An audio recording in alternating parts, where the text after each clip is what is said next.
9 मई वाकयात में मुलव्विस सिविलियंस का फौजी अदालतों में ट्रायल शुरू। वफाकी हुकूमत ने सुप्रीम कोर्ट में तहरीरी जवाब जमा करवा दिया। मुल्जिमान की मफादात के लिए ट्रायल जरूरी है।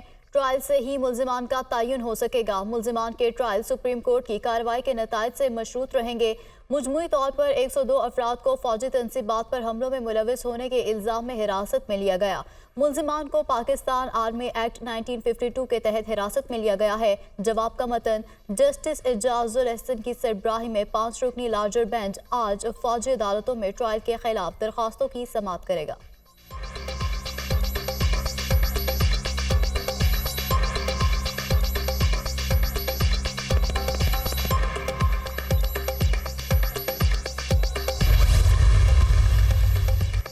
साइफर केस में चेयरमैन पीटीआई पर आज फर्दर जुर्म आयद होने का इम्कान। खसूसी अदालत के जज अबुल हसनात जुल्करनैन अडयाला जेल में समाअत करेंगे। शाह महमूद कुरैशी पर भी फर्दर जुर्म आयद किए जाने का इम्कान। 17 अक्टूबर की समाअत पर मुल्जिमान पर फर्दर जुर्म आयद नहीं हो सकी थी। गुज़श्ता समाअत के दौरान मुल्जिमान को चालान की कॉपियाँ फराहम की गई थी।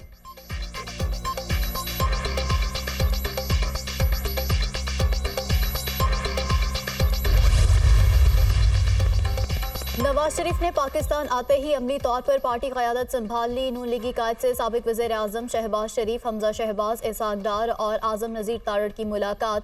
सियासी और कानूनी पहलुओं पर मुशावरत। आज़म नज़ीर तारड़ की जानिब से अदालती कार्रवाई से मुतालिक पार्टी कायद और दीगर रहनुमाओं को ब्रीफिंग। नवाज शरीफ ने मीनार पाकिस्तान के जलसे पर इत्मीनान का इजहार किया। मैं अवाम के लिए आया हूँ, मेरी दुआ है आम आदमी खुशहाल हो। हम अपनी तमाम तवानाइयाँ पाकिस्तान की मुआशी खुशहाली पर मरकूज कर देंगे। नवाज शरीफ की गुफ्तगू।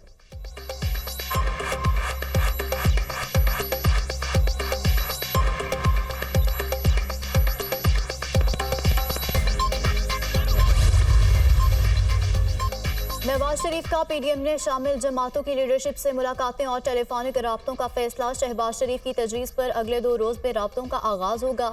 आसिफ जरदारी, बिलावल भुट्टो, मौलाना फजल रहमान, अताउल्लाह मेंगल समेत मुख्तलिफ रहनुमाओं से राब्ते करेंगे।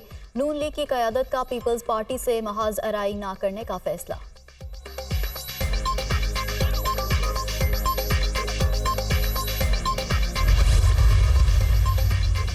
नून लीग एवनफील्ड और अल अजीजिया रेफरेंसेस में सजा के खिलाफ आज इस्लामाबाद हाई कोर्ट में दरख्वास्त दायर करेगी। नवाज शरीफ की कानूनी टीम ने तैयारियां मुकम्मल कर लीं। कायद नून लीग ने दुबई से इस्लामाबाद पहुंचने पर मुतफर्रिक दरख्वास्त पर दस्तखत किए थे।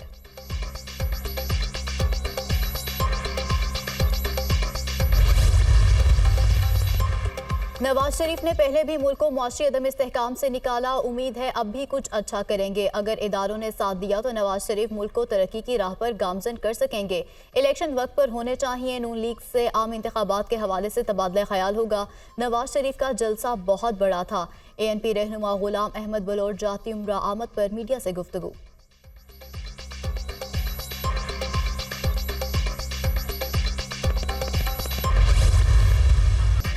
इसराइली जारी अहले गजा पर क़यामत का समावेशियाना बमबारी से शहीद फ़लस्तीनियों की तादाद 4600 से ज़ायद हो गई। 13,000 ज़ख्मी। जंग से मुतासर होने वालों में 70% बच्चे, ख़वातीन और बुजुर्ग शामिल। 1756 बच्चे, 1000 ख़वातीन और 21 सहाफ़ी शहीद हो चुके। गजा में गजा की शदीद कमी, अद्वियात, पानी और बिजली की बंदिश के बायस बमबारी से बच जाने वाले शहरियों की जिंदगी अजीरन। अमारतें मलबे का ढेर, हर तरफ तबाही के दिल दहला देने वाले मनाजिर। अब भी मलबे तले फ़लस्तीनियों की बड़ी तादाद दबी है। फ़लस्तीनी वज़ीर सेहत सेहोनी फोर्सेस के हाथों मगरबी किनारे में भी 90 फ़लस्तीनी शहीद हुए।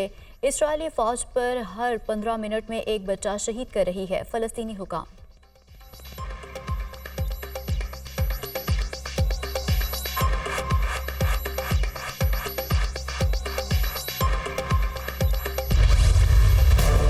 गजा के सरहदी इलाके खान यूनिस के करीब इसराइली फौज का जमीनी हमला पसपा कर दिया गया। टैंक तबाह।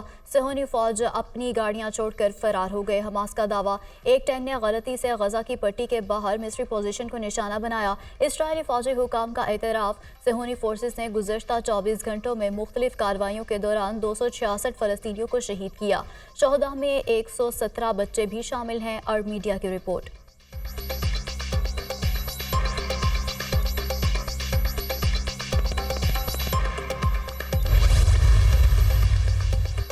गजा में इसराइली बर्बरियत की दास्तान तवील हो गई। मगरबी किनारे के पनाहगुज़ीन कैंप पर इसराइली हमले में बच्चों समेत 13 अफराद जाँ बहक।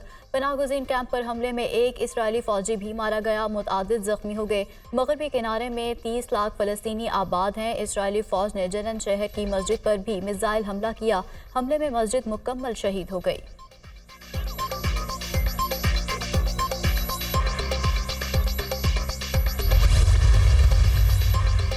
इसराइल का गजा में कत्लो गारत मज़ीद तेज़ करने का फैसला। सेहोनी फ़ौज के तर्जुमान जनरल डैनियल का गजा की पट्टी पर हमला तेज़ करने का ऐलान। इसराइली फ़ौज ने शुमाली गजा में पैम्फलेट गिराने शुरू कर दिए। जो कोई भी इस इलाके में क़याम का इंतखाब करेगा उसे दहशतगर्द ही समझा जाएगा। इसराइल के शाम पर भी फ़िज़ाई हमले। इसराइली तैयारों ने दमिश्क और हल्ब के एयरपोर्ट्स को निशाना बनाया। हमलों में दमिश्क एयरपोर्ट पर एक वर्कर जाँ बहक और एक ज़ख्मी हुआ। अरब मीडिया।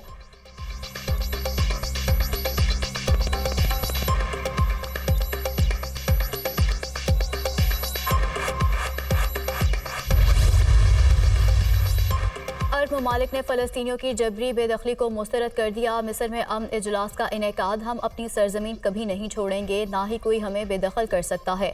फ़लस्तीनी सदर महमूद अब्बास का ऐलान। उर्दन के शाह अब्दुल्ला ने कहा कि गजा से फ़लस्तीनियों का जबरी इनखला जंगी जुर्म है। इंसानी बुनियादों पर जंग बंदी के लिए दुनिया किरदार अदा करे। गजा दर्दनाक तबाही से गुजर रहा है। फ़लस्तीनियों को मुसलसल इमदाद की ज़रूरत है। एंटोनियो गुतेरेस का खिताब।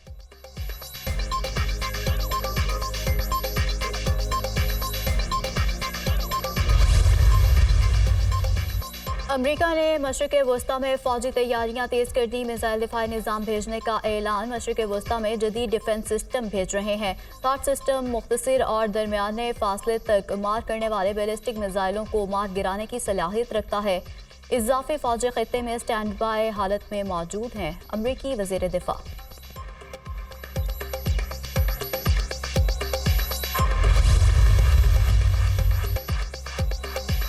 मसीहियों के रूहानी पेशवा पोप फ्रांसिस ने गजा में जंगबंदी का मुतालबा कर दिया। जंग किसी मसले का हल नहीं, ये इंसानी भाईचारे की तबाही है।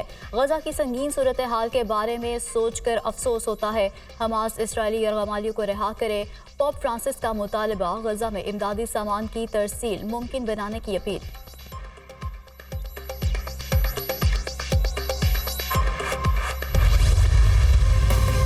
निहत्ते फ़लस्तीनियों पर जुल्म नामंजूर। दुनिया के कई ममालिक में इसराइल के खिलाफ मुजाहरे। लंदन में 1 लाख अफराद का फ़लस्तीनियों के हक में एहतजाज। बरतानवी वज़ीर आज़म की रिहाइशगाह और दफ्तर के सामने भी एहतजाज। मुजाहिरीन की फ़लस्तीन के हक में नारेबाजी। वाशिंगटन में भी हज़ारों अफराद की फ़लस्तीनियों के हक में रैली। गजा पर हमले बंद करने का मुतालबा। पुलिस ने रैली में मुतअद्दिद मुजाहिरीन को गिरफ्तार कर लिया। जर्मनी, इटली और पोलैंड में इसराइल मुखालिफ मुजाहरे। हज़ारों अफराद की शिरकत।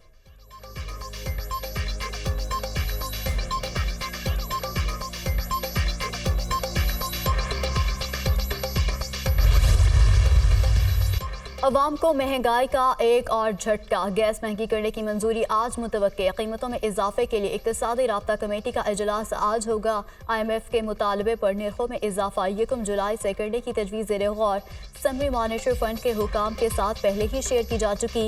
1 जुलाई से इजाफा न होने पर गैस कंपनीज को 46 अरब रुपए का नुकसान हुआ।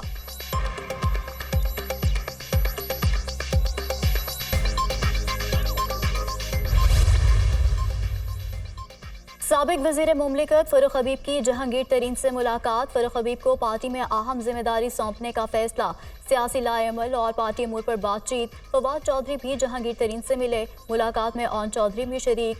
साबिक वफाकी वज़ीर गुलाम सरवर खान की भी IPP में शमूलियत का इम्कान। क़यादत से बातचीत जारी। आज पेशरफ्त होगी, ज़राए का दावा।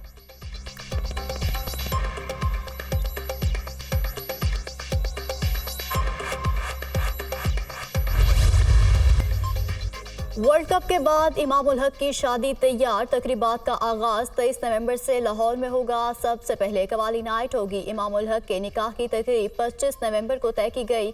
वलीमा 26 नवंबर को लाहौर में होगा। इमाम उल हक की दुल्हनियां नॉर्वे की शहरियत रखती हैं।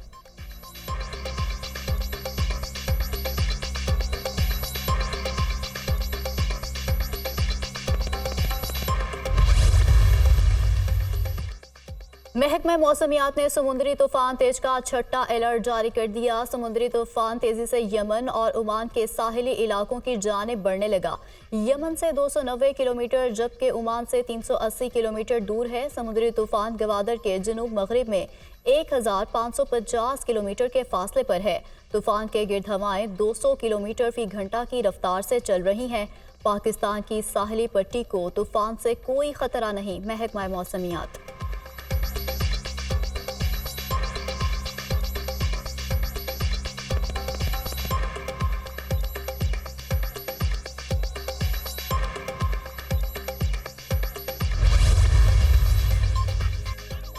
ये कोई तरीका नहीं कि असातिज़ा स्कूलों में ना आएँ और तालीम देना बंद कर दें। एहतजाज असातिज़ा का हक है, मगर कोई स्कूल प्राइवेटाइज नहीं हो रहा। ऐसा नहीं कि सिर्फ नवाज शरीफ को सिक्योरिटी मिल रही है।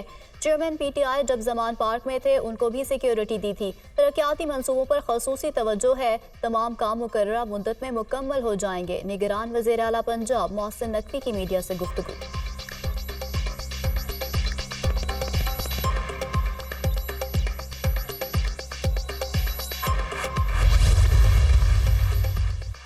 अफगान शहरियों की वतन वापसी का सिलसिला जारी। अब तक 59,561 अफगान पनाहगुज़ीन वतन वापस जा चुके। अफगान बाशिंदे वतन वापस जाने पर खुश। पाकिस्तान ने 40 साल तक अफगान मुहाजिरीन की मेहमान नवाजी की। वतन वापस जाने वालों में ख़वातीन और बच्चे भी शामिल। हुकूमत ने अफगान मुहाजिरीन को इनखला के लिए 31 अक्टूबर की डेडलाइन दे रखी है।